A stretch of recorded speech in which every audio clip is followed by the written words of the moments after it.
sepertinya kita akan banyak mengenal istilah-istilah baru nih, tentang angka ya.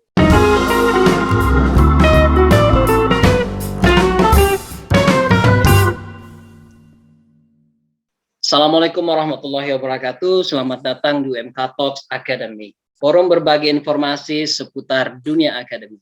Sahabat Civitas Akademika dimanapun Anda berada, terima kasih tetap setia bersama kami. Kali ini kita akan hadir dengan pembahasan baru tentunya, namun dengan narasumber andalan kita, the one and only Profesor Ali Sauka, MA, PhD. Assalamualaikum Prof. Gimana kabar?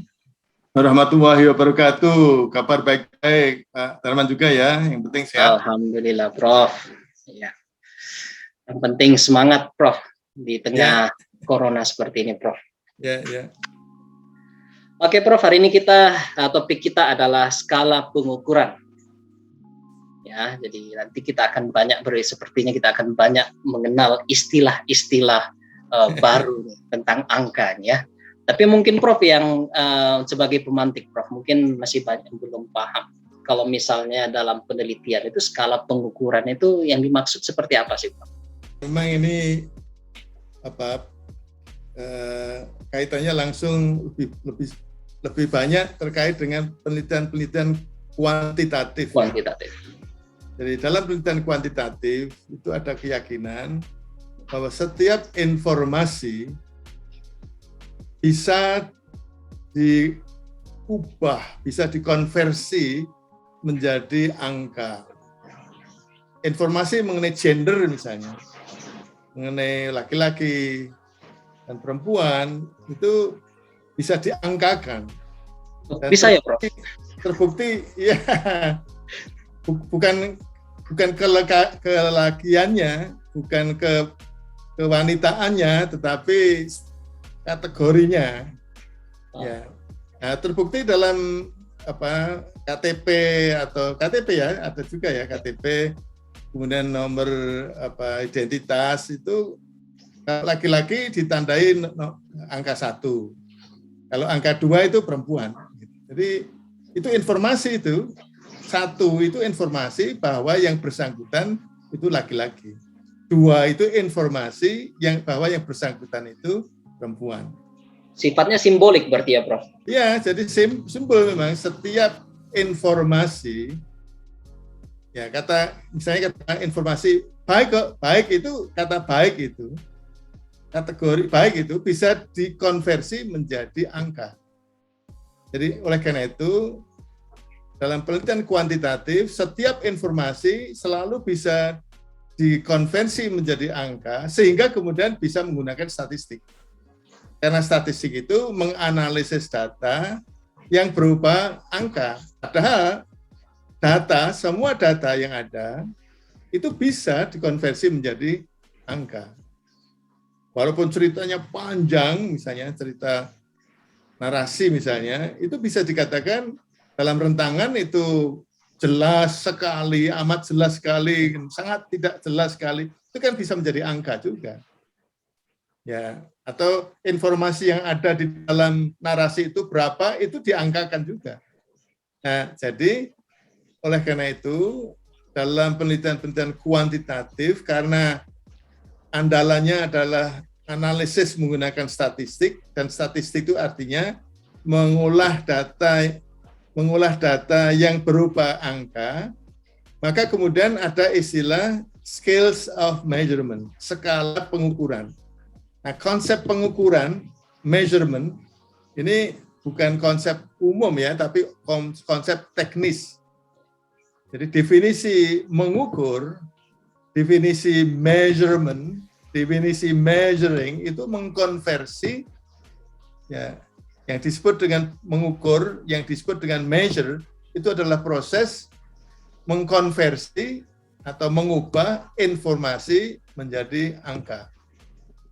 Nah, sebetulnya ini banyak yang sudah kita lakukan, misalnya dalam mengetahui kemampuan bahasa Inggris, menggunakan tes tes guru, tes standar, pakai TOEFL, itu kan sebetulnya ingin mengetahui kemampuan berbahasa Inggris kemampuan berbahasa Inggris sebagai variabel.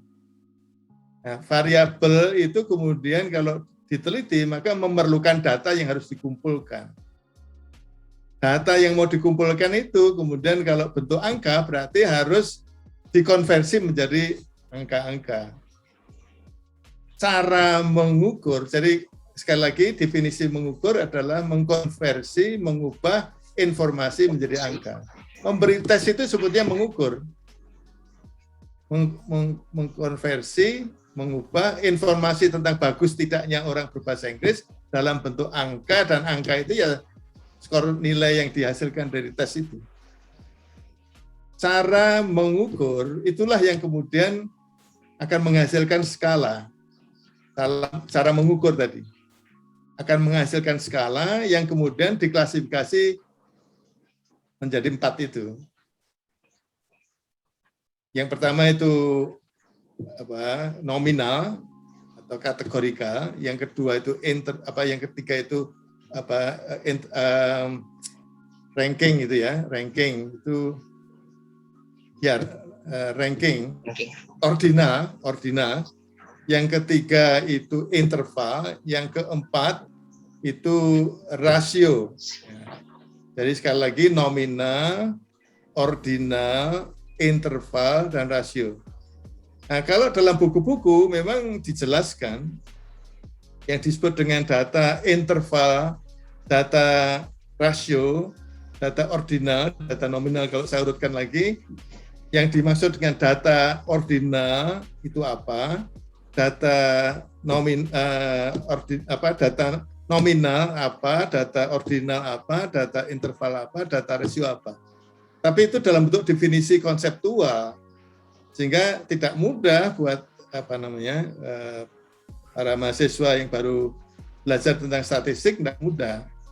Nah, tulisan saya dalam buku itu lebih ingin mempermudah bagaimana konsep tentang data dari segi skala pengukuran itu yang berbentuk nominal itu seperti apa, ordinal seperti apa, interval seperti apa, dan rasio seperti apa. Kenapa harus diketahui mengenai data, status data dari segi skala pengukuran? Karena nanti pada waktu memilih statistik yang cocok itu sangat tergantung dari datanya itu apa. Data nominal beda statistiknya dengan data ordinal. Data ordinal statistiknya sama, beda dengan data interval. Nah, kalau data rasio itu statistiknya sama dengan data interval. Jadi dalam kaitannya dengan statistik memang ada 3 macam statistik yang cocok untuk nominal, yang cocok untuk ordinal, dan yang cocok untuk interval dan rasio gitu. Jadi mutlak diperlukan pengetahuan tentang apakah datanya itu nominal, ordinal atau interval atau rasio untuk kemudian menentukan statistik yang cocok itu seperti apa. Itu perlunya pengetahuan tentang skala pengukuran setiap data. Jadi sekali lagi kalau hubungannya ya, kita kan berkali-kali menyebut ada variabel terikat, ada variabel bebas. Kemudian episode yang lalu saya perkenalkan juga variabel moderator. Itu kan pada tataran variabel yang ingin diteliti. Tapi kemudian pada waktu kita ingin meneliti kemampuan berbahasa Inggris sebagai variabel, apakah itu variabel terikatnya, maka kemudian kita kan perlu mengumpulkan data. Nah, pada waktu kita mengumpulkan data itu, bagaimana cara mengumpulkan datanya itu akan menentukan apakah datanya itu nanti skalanya dari pengukurannya, dari skala pengukurannya itu apakah data itu sifatnya nominal, apakah ordinal, apakah interval, itu kemudian akan membekali kepada kita untuk memilih statistik yang tepat. Semakin mendalam, semakin rinci informasi yang diperoleh, semakin akurat dalam menganalisis menggunakan statistik. Nah, oleh karena itulah maka untuk memudahkan pemahaman, saya menggunakan cara berapa banyak informasi yang terkandung pada data itu. Jadi tentang urutan misalnya, nominal yang paling bawah ya, itu kalau datanya itu nominal, maka informasi yang ada itu cuma satu macam informasi. Kalau dalam bahasa Inggris saya sebut only one piece of information. Jadi misalnya kalau tadi sudah saya sebut data tentang gender ya, laki-laki perempuan, yang kemudian dikonversi dalam bentuk angka 1 untuk laki-laki, angka 2 untuk perempuan, maka angka 1 atau angka 2 itu hanya mengandung satu macam informasi, yaitu yang bersangkutan beda. Bedanya apa? Ya yang satu laki-laki, yang satu perempuan, sudah. Tidak mengandung informasi yang lain, misalnya kalau perempuan lebih bagus atau laki-laki lebih bagus, ya itu tidak ada dalam kaitannya dengan angka 1 dan angka 2. Tidak menunjukkan mana yang lebih bagus. Inilah yang kemudian saya katakan dalam data nominal ini hanya satu macam informasi saja. Tapi kalau kemudian menjadi ordinal, maka isi data dengan yang bersifat ordinal itu akan ada dua macam informasi. Jadi misalnya katakanlah, kalau boleh saya sebut ini hasil Olympics ini ya, hasil Olimpiade juara 1, juara 2, juara 3 dari si kemampuan yang tidak tahu, keterampilan bermain sepak bola, keterampilan bermain bulu tangkis misalnya, yang populer ya, itu bisa dikatakan bahwa juara 1 itu beda dengan juara 2, beda dengan juara 3. Tetapi tidak hanya beda, juara 1 lebih bagus daripada juara 2, juara 2 lebih bagus daripada juara 3. Nah, ada dua macam informasi. Itulah yang kemudian dianggap sebagai data ordinal. Nah, kalau untuk mengingat kata ordinal, kalau ingat dengan order, urutan, itu saya kira mudah. Yang ketiga, yang interval, saya tak menggunakan contoh Olympics bulu tangkis ini ya. Jadi kalau tadi juara 1, juara 2, juara 3, itu ada dua macam informasi, hanya dua macam informasi, ya. Jadi bahwa itu beda, juara 1 dengan 2, juara 2 dengan 3, beda. Tapi juga juara 1 lebih bagus daripada juara 2, juara 2 lebih bagus daripada juara 3. Tapi dari segi urutan, ya dari segi urutan, bedanya antara juara 1 dengan juara 2 tidak sama dengan bedanya antara juara 2 dengan juara 3. Ya, tahu maksud saya ya? Jadi misalnya katakanlah dari segi skor itu kan beda ya. Dari segi keterampilan bedanya antara juara 1 dengan juara 2 dengan bedanya antara 2 dengan 3 itu tidak bisa dibanding-bandingkan gitu. Yang penting hanya mengatakan bahwa juara 1 lebih bagus daripada juara, lebih pinter, tampil daripada juara 2, itulah ordinal. Tetapi kalau kemudian interval itu bukan hasil pertandingan seperti di Olimpik sekarang, tapi hasil tes. Misalnya hasil tes berbentuk multiple choice. Hasil tes berbentuk multiple choice ada 50 gitu katakanlah. 50 atau ekstremnya itu 100 butir. Maka skor yang dihasilkan dari memberi tes yang pilihan ganda katakanlah misalnya gitu ada 100 butir, maka hasil mengukur kemampuan bahasa Inggris menggunakan tes seperti ini menjadi data yang interval. Karena di data interval ini ada 3 macam informasi. Kalau tadi nominal 1 informasi, kemudian yang ordinal 2 informasi, yang interval ada 3 informasi. 3 informasi. Ya, kalau tadi yang nominal itu hanya beda, kemudian yang ordinal itu tidak hanya beda, tapi yang satu lebih bagus daripada yang lain. Tapi kalau yang interval tidak hanya beda, dan kemudian lebih bagus, tapi juga bedanya itu sama. Nah, bedanya itu sama. Ini sulit ya. Interval itu antara angka 1 dan angka 2, antara angka 2 dengan angka 3, antara angka 3 dengan angka 4, itu sama. Intervalnya sama. Istilah dalam bahasa Inggris itu equal interval. Nah, contohnya mudah sekali tadi dengan tes pilihan ganda ada 100, yang dilihat misalnya kalau dari segi nominal kan anak yang bisa jawab benar semuanya dapat 100. Yang salah 1 dapat 99.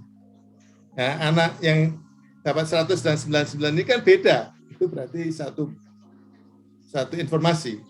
Tapi yang dapat angka 100 lebih bagus daripada angka 99. Itu informasi yang kedua. Tapi juga bedanya antara 100 dan 99 itu kan 1 butir. Ya. Bedanya dengan 50 dan 51 juga 1 butir. Bedanya antara 70 dengan 71 juga 1 butir. Bedanya antara 10 dengan 11 juga bedanya 1 butir. Jadi jarak antara 1 poin dengan poin yang lain itu disebut interval, itu sama. Maka disebut istilahnya itu equal interval. Equal interval. Interval itu jarak itu sama dengan beda sebenarnya. Bedanya itu sama. Nah, ini kalau disebut dalam bahasa Indonesia bedanya sama itu kan enggak jelas juga ya. Jadi jarak rentang itu kan biasanya panjang gitu ya. Rentang jarak antara 1 poin itu artinya 100 misalnya, dengan poin yang lain 99, jarak antara 50 itu 1 poin dengan 51 itu sama, yaitu hanya selisih 1 butir saja yang dijawab itu.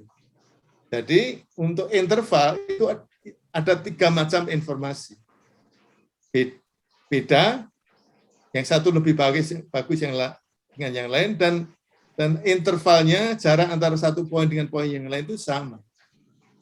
Nah, intinya kalau kemudian menggunakan interval, kalau datanya interval, maka kemudian bisa menggunakan statistik yang cocok dengan interval, itu hasilnya akan lebih akurat daripada kalau datanya itu nominal saja. Karena informasinya kan lebih lengkap daripada kalau hanya nominal. Nah, rasio itu sebetulnya untuk statistiknya itu sama dengan kalau interval. Rasio ini untuk bidang-bidang penelitian pendidikan tidak begitu relevan ya. Ya sebenarnya bisa saja, tapi tidak begitu relevan karena ini bedanya dengan interval itu masalah istilahnya itu absolutnya. Jadi misalnya kalau angka 0 dalam penelitian, angka 0 dalam bidang pendidikan itu tidak selalu 0, tergantung pada tes yang diberikan. Tergantung pada itu berarti relatif, tidak absolut.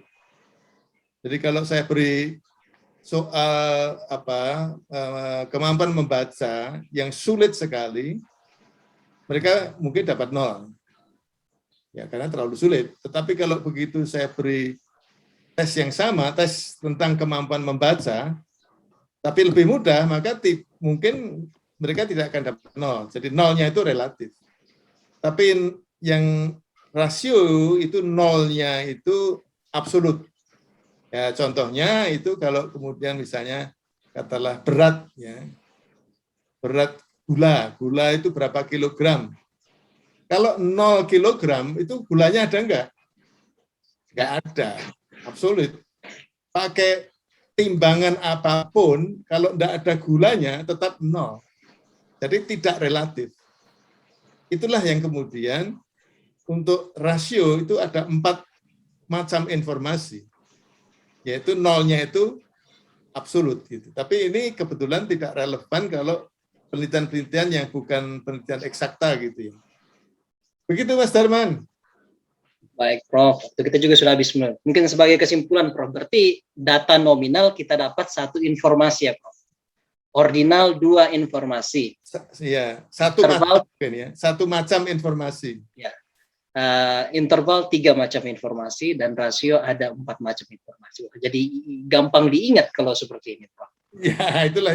Saya harap itu mempermudah pemahaman tentang ini. Ya benar, Prof. Sangat mempermudah, Prof. Itulah gunanya untuk kemudian mengetahui statistik yang tepat itu apa.